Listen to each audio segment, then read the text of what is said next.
Next ఇంకొకటి ఏంటి అంటే, సో డైరెక్ట్ ఇదే బ్రాండ్ తో మనం అందరు క్లయింట్స్ కి యూజ్ చేస్తాము, మళ్ళీ ప్రొడక్ట్ లోపల పెట్టి డిప్ చేస్తూ ఉంటాం కదా.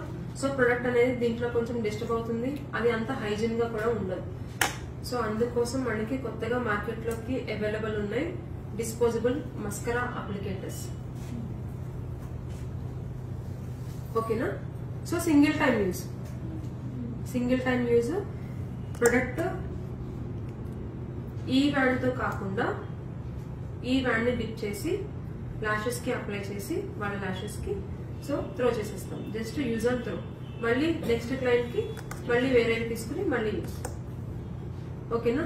ఇప్పుడు డిస్పోజబుల్స్ వాడుతున్నారా లేదా అని కూడా చూస్తున్నారు క్లయింట్స్. సో హైజీన్ పర్పస్ కోసం.